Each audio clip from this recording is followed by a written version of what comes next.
Hello, Wendy. Hello, Jane. Welcome to Love Letters, Life, and Other Conversations.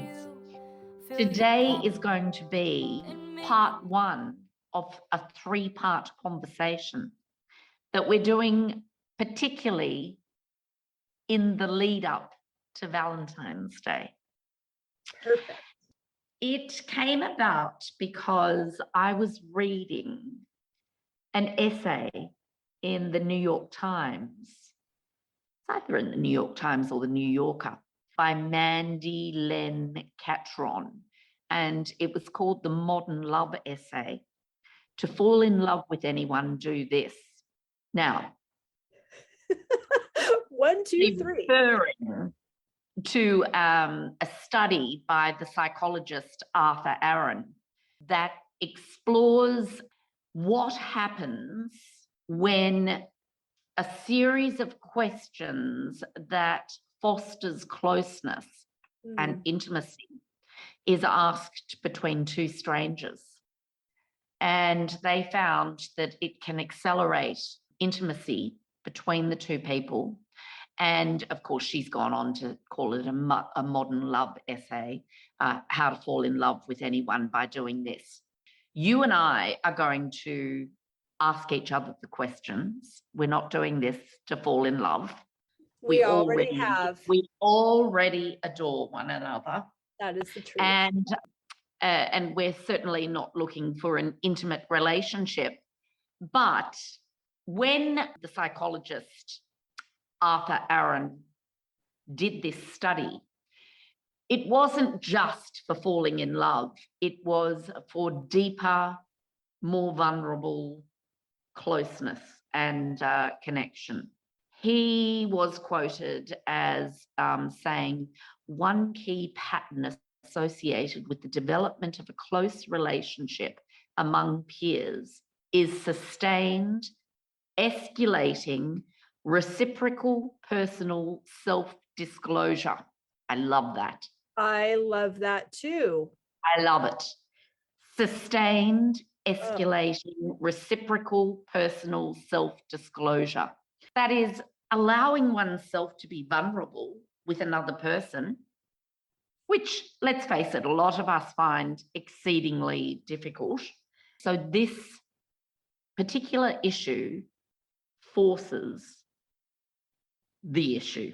This particular set of questions, practice forces. I love it. Yeah. So let's start with set one. Okay, and we're going to do this rapid fire. We're going to do this rapid fire, right? Like the first. I'm going to ask you first. Okay. Given the choice of anyone in the world, whom would you want as a dinner guest? Amelia's Chinese mom. Oh, absolutely. Oh my God. Oh, make me cry. Yeah, me too. Well, you know how much I would be into that. I'd love to be at that dinner as well. Are you going to ask me the same question? I am, Jane Webster. Given the choice of anyone in the world, whom would you want as a dinner guest? I would want the person that allows me to be my true, imperfect, vulnerable self, warts and all, who lets me talk, who laughs with me, and sometimes at me, just accepts me for who I am. That's beautiful. Do you have several people in your life that fit that characteristic? And it's hard to choose one. And it's hard to choose one person as your dinner guest. Would be, you know, there is a handful of people, including my husband, who has always been that person for me. What a gift. He listens to all my crap. Well, it's great to have one of those, isn't it? Okay, I'm going to ask you the second question. Okay. Number 2. This is a 2-part question. Would you like to be famous And in what way? Mm. Assuming the answer is yes, I guess. In what way? First part, not particularly. Would you like to be famous? Not particularly. I like anonymity. Okay. And in fact, it's quite interesting because as a consequence of COVID, when none of my Australian guests could travel, and most of those Australian guests, have read my books over the years, and, they're a little fan club, I suppose, in a way. I found it so, just so incredibly relieving that Americans, they don't know me. They don't know who I am. They've never heard of my books. They might know me from Instagram, but it was completely different and I loved it. That's so no, fascinating. I don't have any interest really in being famous. I just want to be me and have my people around me who appreciate me for me. No interest in fame whatsoever. What about you, Wendy? Would you like to be famous, and in what way? Yes, I would. I would like to be famous, and I would like to be known for making people feel welcomed, anticipated, and celebrated. There you go. I think you're already known for that, really, aren't you? I'm famous. Yeah. I'm happily famous in that way. I like that. So you don't want to be famous in the way of, you don't want to be Pretty Woman Julia Roberts. You want to be famous for what you bring to the table. I would love the opportunity to make as many people as possible feel welcomed, anticipated, and celebrated. So if I do that for 500 people, or if I do that for 500,000 people, it's my life's work. I feel that's my contribution. That's what I want to be here for. And if I'm more known, it's because more people are feeling that beautiful feeling, then I'm here for it. Said Anna, I don't even know the word because it's so not me. Anonymity. Yeah. A neighbor asked me once, I found some cookies by my door. Was that you? And I said, oh, you're so cute. I would never do that anonymously. Like, I'm all about the cute packaging. It has my name on it. It has your name on it. I want you to know that I'm celebrating you. It's not a secret. Nice. That's lovely. Thank you. For making a telephone call, Wendy, do you ever rehearse what you are going to say and why? I never have done that.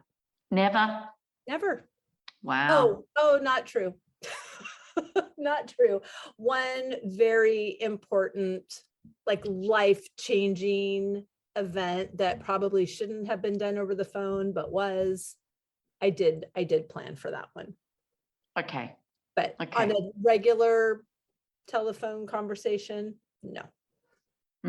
I can't say any time in the immediate past years, but I remember when Pete and I were dating, and we would write letters to one another every day, and we would telephone he would call me every Friday night because he was in Canberra and I was in Melbourne. He was in the Air Force.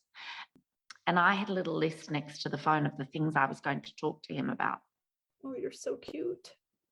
Oh, I'm quite a shy person. I know it sounds mad, but I'm absolutely fine if I've got a label, Jane Webster Podcast, Love Letters Life, and other conversations. You will not shut me up.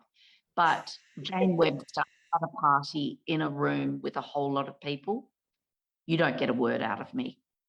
It's just not me. I'm not that person. I'm not good just to, work a room or just have off-the-cuff conversations. I celebrate that about you. And I celebrate that you know that about you. I've always known that about me. When our son started school at 5 years of age, a girlfriend of mine, her sister, was on the school council, and she rang me and she said, Jane, I think it would be a great idea for you to become a class representative in Lockie's prep class. And I said, oh, Estrida, that's a great idea. I love that idea. And she said, it's just morning teas and, you might be asked to do a stall on sports day and that sort of thing. And I said, no problems at all. And there were 6 of us, 6 class representatives. And we became really great friends. And we did a lot of stuff together, the 6 mums. But she asked me to do it because she knew that I would go to that very first coffee morning after we'd dropped our little boys at school for the very first time. And I would stand in a corner and I would not meet a soul. But with a badge on that said, Jane Webster, prep blue class representative, I went up, I introduced myself. Hi, I'm Jane Webster. I'm Lockie's mum. Could I pour you a cup of tea? Because I had a job and I had a role and I had a name tag. I'm very good with a name tag on, but very good otherwise.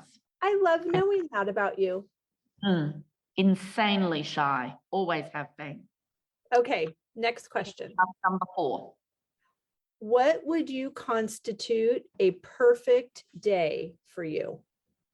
Perfect day. I would wake up and I would have a pillow conversation with my significant other about anything. I would then get up, and I don't function without a shower. So shower, downstairs, tea, porridge, long walk, a farmer's market, back to the chateau kitchens to cook up a storm, set a table, invite a couple of friends for lunch or dinner, and beautiful conversations and lovely food and wine, of course. That's so beautiful. What constitutes your perfect day? It's so similar to yours, except in the differences. So I would get up early and while it's still dark and do my morning routine because I love that without waking up anybody else. I will have showered the night before and I would be knowing that I have a hair appointment on the calendar. So someone else is going to do my hair. And then when I come home, also cooking and preparing for a dinner party. Dinner parties are my love language. I love knowing that somebody is coming over. And I also, since it's a perfect day, I'm excited to tell them, the magic dinner party guests, how thrilled I am to be heading to France that following weekend to follow my bliss. So that's a part of my perfect day, has things that I'm anticipating as well, because I love beginnings. Beginnings. Well, don't you think the anticipation, particularly of holidays, is often just as good as the holiday? All day long. All day long. In fact, the woman that's coming with me on my Paris trip, we've been chatting and I told her, it's like, I already feel like we had the best time. We haven't even gone on the trip yet. She was on cooking class this morning. She's so excited. Gosh, so I love her. She's lovely. She's lovely. Yes. Well, that's interesting. We both have a pretty similar perfect day. Oh, I love this one. Wendy, when did you last sing to yourself or to someone else? I sang with Amelia in the car last night. We sang over and over and over the song Mr. Sun. Do you know that song? I don't know, Mr. Sun. Can you give us a few? Oh, Mr. Sun, Sun, Mr. Golden Sun, please shine down on me. Oh, Mr. Sun, Sun, Mr. Golden Sun, hiding behind a tree. These little children are asking you to please come out so they can play with you. Oh, Mr. Sun, Sun, Mr. Golden Sun, please shine down on me. Oh, I love that. I'm going to make sure I know it when Amelia gets here. I can't believe I just did that. I love it. I love it. Well, you know my routine before a cooking class. I go down to the downstairs kitchen. I prep down there. I put on, I say to Alexa, Alexa, play whatever it is that I want to. Oh, she's such a good listener. Alexa, stop. So I ask her to play whatever it is that I'm feeling in the mood to play. And I do that for about 45 minutes before I start a class. So I am well and truly warmed up by the time I actually go onto the Zoom, the Zoom. Oh, I love that. Yes. So this morning, you know how much I love Birdie, the English singer. Yes. And she has a beautiful song called Open Your Heart to Me. Everyone should listen to that and read the lyrics as you listen to it. Open Your Heart to Me. It's beautiful and so appropriate for Valentine's Day. When did I last sing? I sang to myself this morning in preparation for a cooking class.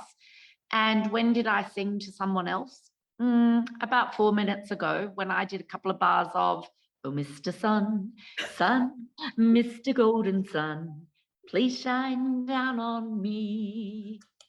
Love it. There you go. And I sang to you about 4 minutes ago, and then about 30 seconds ago. I love it. Let's go. Number 6. Okay. If you were able to live to the age of 90 and retain either the mind or body of a 30-year-old for the last 60 years of your life, which would you want? I want the mind, because my body is already the body of a 57-year-old. So, and I'm actually okay with that. I'm actually much happier with my body now than I was when I was 30. And I was pretty cute if I look back at the photos, but I'm much happier and I'm much more content with my body now than what I was at 30. So definitely the mind. And because, you know, to me, Wendy, it's all about this. Right. It's all about conversations. It's all about connection. It's all about being vulnerable. It's all about peeling back the layers. So I want the mind. It's all about having those conversations where you're talking to someone new, and all of a sudden you start to talk about something that you have a common interest in. I was talking to a girlfriend about this yesterday. She said that she witnessed a friend of her daughter's and an old friend of hers having the most amazing conversation about Impressionist art, and you know how much nourishment that gives you. Well, obviously gives the people who are having the conversation, but even as a bystander, to see a generational conversation and you know, similar interest, and then to go, you know, into depth about something that you both love is lovely. I love that. For me, mind or body? I want to alter the answer. I want to alter the question. I don't want my 30-year-old mind. I want my 50-year-old mindset, because I am not the same person. But definitely mind over body. My husband's aunt suffered from dementia for a long time, 5 years. It's so cruel. And my dad was just starting to suffer in ways that were really noticeable just a few months before his passing. And it's just cruel. So That's, I yeah. would not, I'm going to take mind over body because they make bigger clothes. Oh, absolutely. And, we can do our exercises. We can. I'm working on the arms at the moment. Very important. Trying to get rid of my tuck shop lady arms. Do you have that expression in America? No, I don't. Oh, it's so funny. That's what we call them in Australia when you've got the saggy bit. Oh, ooh, that's so funny. That's actually feeling better already. Good job. Yeah, that was one of my habit stackings with the shower in the morning. I've been doing rotations on the arms, and I do 50 of them in the shower while I'm in the shower. Very good. Which seems to be having an effect. There you go. Number 7, do you have a secret hunch about how you will die? I do. Oh my God. Only because you asked. So I made one up. I mean, I don't dwell on this, but given the option, my secret hunch is it will be the Christmas following my 100th birthday, and I will die in my sleep. Oh, I love that. Thank you. I love that. There is a beautiful, I was when you asked me the same question. Do you have a secret hunch about how you will die? Well, I was going to say to you, no, I've never even thought about it, but that is not the truth, because there is a gorgeous quote about death by Winnie the Pooh. Oh, I love Winnie the Pooh. And I need to find it. You do need to find it. It's something about, let me see if I can find it. I need to find it, Wendy. I want you to. I love Winnie the Pooh. So do I. Yeah. If you live to be 100, I hope I live to be 100 minus 1 day, so I never have to live without you. So I know that's not exactly what the question was, but it sort of is, because I hope I just die in my sleep 1 day before my significant person. Does that make sense? Absolutely. It's beautiful. Yeah. Okay. Number 8, name 3 things you and your partner appear to have in common. For what in your life do you feel most grateful? Oh, no, that one's number 9. Oh, that's 9. Yes. Yeah. Name 3 things that you and your partner, that's you and I, correct, because we're business partners at the moment, appear to have in common. Well, it appears that we both love food, that we both love conversation, and we both love just celebrating ways that those 2 things can happen at the same time. Yeah, yeah.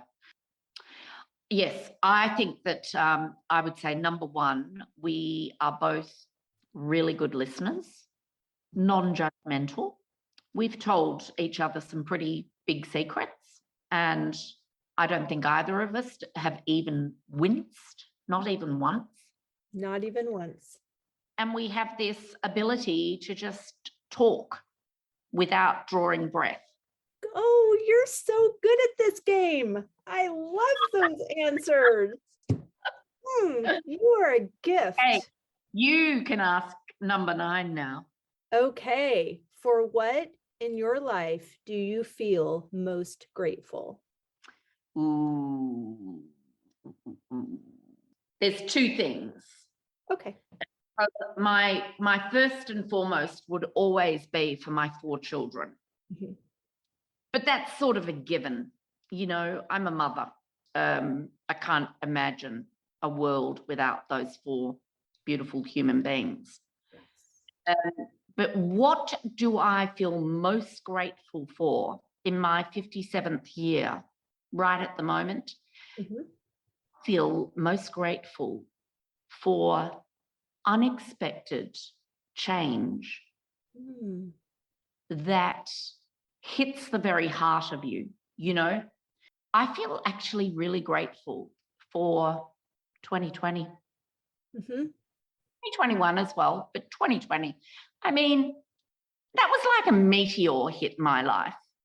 And I actually feel really grateful for that because I feel a sense of excitement and purpose and exhilaration and just change. You know, whether it's a change in conversation, whether it's a change in the way that communities, countries look at everything. I feel really grateful for it. What about you, Wendy? That's beautiful. I too am going to take a twofer on that one. So I am so grateful for the opportunity to be Amelia's mom. Oh my gosh, what a magical unicorn of a human that person is. I won't cry, but I might. And you will, because your nose has gone red. I know that's how you know I'm not lying. Yeah. That is how you know I'm not lying. Okay. I am grateful for the woman that I am becoming. Me too. That's what the change is about. Yeah. Same as what you said. Yeah. So they are piggybacking on each other. Yeah. I'm grateful for who I'm becoming. Yes, me too. Okay, number 10. If you could change anything about the way you were raised, what would it be? Wow. Oh, okay. If I could change one thing about the way I was raised, what would it be? I would have loved to have been really immersed in a second language. Good answer. What little sponges the children are. And all my kids are, you know, fluent in French. Varying degrees, you know, two of them are really, really good. And two of them are, you know, you wouldn't even be able to tell in a conversation that they weren't French. And the other two are very, very good. But, you know, they've all got varying degrees of it. But if I could change anything, that's what it would be. That I was taught immersed in another language. I love that. I've seen what good it's done to my kids. For sure. Okay. So I don't want to steal that one, but that's a really good. What about you? If you would change anything about the way that you were raised, what would it be? I'm going to say more of a focus on arts and creativity. Yeah. Okay. Because I used to be very practiced. And then when an opportunity came to not do that anymore, I don't want to be disrespectful in the way that I was brought up, but I wish that I would have been encouraged to pursue some more creative outlets that came more easily to me as a young person than do now. That's a good one. I like that. Thank you. Okay, next question. And I have got the stopwatch on and start it and know when to stop. Oh, okay. This is the one. All right. Okay. Take 4 minutes and tell your partner your life story in as much detail as possible. Okay. Go. Born on the 4th of July, 1964 to a 29-year-old nursing sister who was in Ireland, who had been in Ireland. I was actually born in Australia. She gave me up for adoption. And when I was 6 weeks old, Mum and Dad came along and I was handed over by the Mother Superior at the Foundling Home to Doug and Aileen McAlpine and taken home. I was the middle child. I had an older brother who was also adopted, and I had a younger sister, Sally, who my brother and I dub the miracle child because Mum was told she would never have any children. And of course, they adopted 2. And then Mum found out she was pregnant with Sally just before they were about to go and pick up the 3rd adoption. So I lived a very middle class background with a big backyard and a trampoline and cubby house, and we went for lots of picnics in the hills, and my parents were antique dealers. I went through a convent at school and had lots of lovely friends. I was very musical, and my whole week was around orchestra and music and drama and school plays. And on a Tuesday night, I would go to Young Dunstan players and do drama out of school as well. I fantasized for a long time that Sally Field was my biological mother, because everyone called me Gidget at school. When I finished school, I went to Teachers College. I did actually want to go to NIDA in Sydney and become an actress, but my parents said 2 feet on the ground, darling, 2 feet on the ground. So I became a school teacher. First of all, a director of music at a Jewish day school, which was very, very challenging because I didn't speak Hebrew. And then later on at one of the girls' schools in Melbourne, before opening my own childcare centre, marrying Pete, having 4 children, staying home with the kids for 14 years before I went down this insane adventure of buying a French chateau and writing a series of books and setting up these, curating these tours and experiences for people to come and immerse themselves in the French countryside. I have 4 children and 2 little grandchildren, Ushi and Vivi. I hope I've got another 50 years in me. I would actually like to live to 107. So that is me in a nutshell. And I have got exactly 10 seconds to go. Wow. Would you like me to reset and time you, Wendy? Oh, by all means, time me.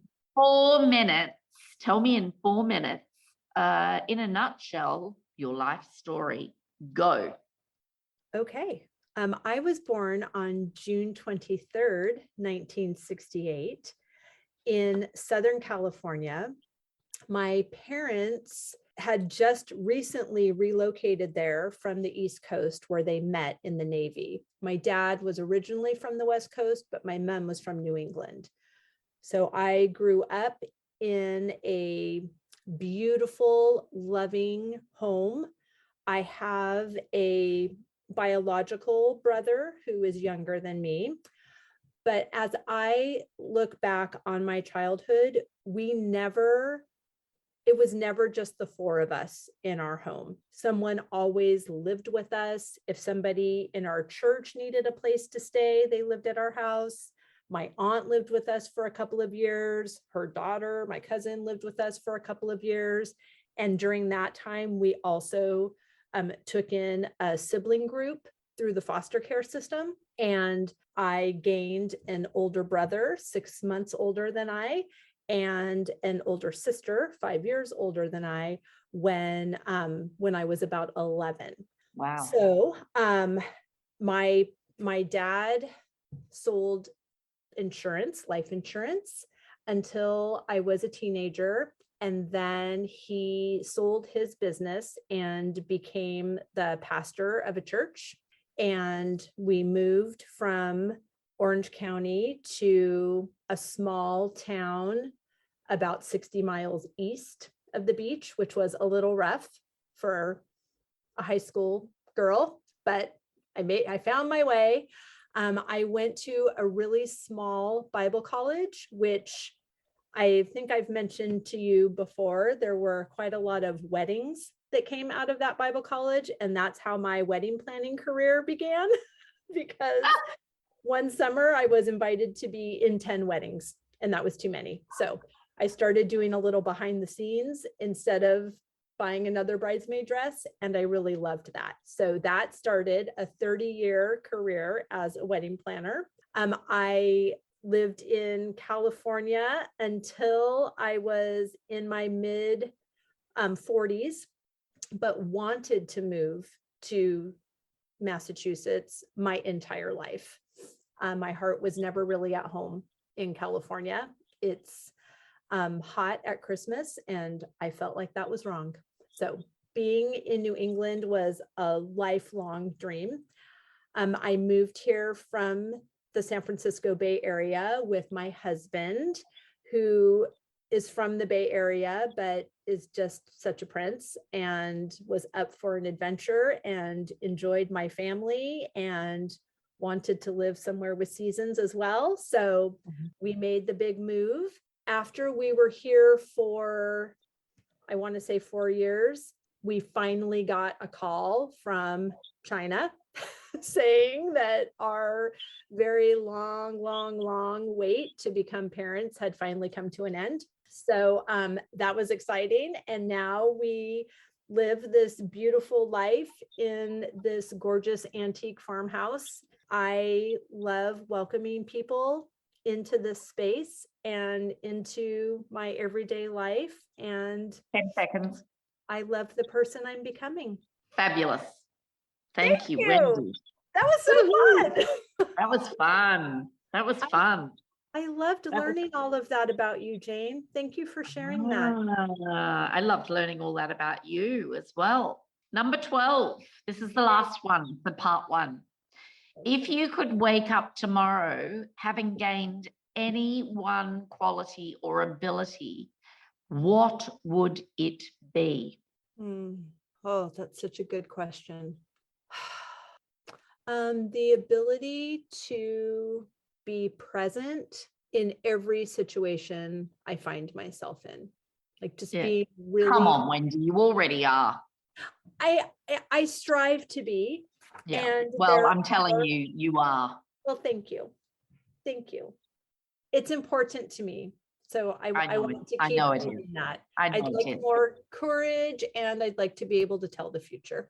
Well, that's interesting that you said you would like to be able to tell the future. I'd like to be a mind reader. I'd love to wake up tomorrow morning and be a mind reader.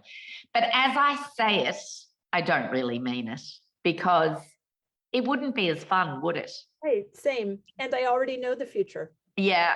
And it's great. I know, but there are things that we're not supposed to know as well. We're not supposed to know what's going on in other people's heads. Right. And I'd just be too upset because, you know, I'd hear all the things they were thinking. Oh, she's a fruitcake. Oh, she's a this, she's a that. She's a queen. That's what they're thinking. Well, I'd hear that in your head, but, you know, I'd hear that in everyone's head. Oh, my gosh. I love answering these questions. How much fun is it? So much fun. And we are linking a list to these questions in the show notes and to the whole article. But we encourage you to pick someone to do this with. This is so amazing. It is. It's so much fun. Takeaways from today, Wendy? Ooh, okay. I loved hearing your life story that I only knew. I mean, I knew some bits and pieces of that, but I think for the most part, people knew the last 30 seconds of what you shared. And so I really loved, I loved the beforehand. Good. My other takeaway is that connection and emotional intimacy takes time and effort, and it can be uncomfortable, but the results they far outweigh anything that is less than desirable. How about you, Jane? For me, this has really cemented that whole relationship between mutual vulnerability and how mutual vulnerability fosters closeness and connectiveness. And to get there, it needs to be sustained, escalating, reciprocal, and full of personal self-disclosure. So good. I love the murky stuff. I've decided I love the murky stuff. So much good comes out of wading through muddy waters. I could not agree more. Sometimes we're so afraid of that, and it could be because we like the other person so much that we fear that that vulnerability is going to make them leave. Run. Yes. And what has been my experience when someone has shared their shadowy, murky water stuff, it makes me love them more. Because I think, oh my gosh, you trusted me with that. I already loved you. So you saying that's not going to make me not love you. But I want to hold the space and honor that they were vulnerable. Yeah. And that's what's endearing. Yeah, couldn't agree more. Oh, I've loved that, Wendy. Oh, so have I, Jane. Thank you so much. I look forward to the next conversation. As do I. I'll see you soon. Toodaloo. Bye-bye.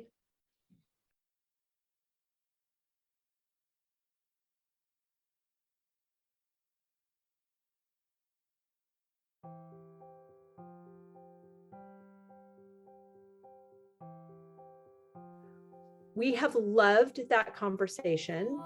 We're going to link the article as well as the list of questions, and we really encourage you to find a girlfriend, find someone special that you want to get to know even better, and ask these questions. And we're really eager to find out how that is for you. Tell us what you loved. Tell us what you liked about that. And have a wonderful month celebrating love.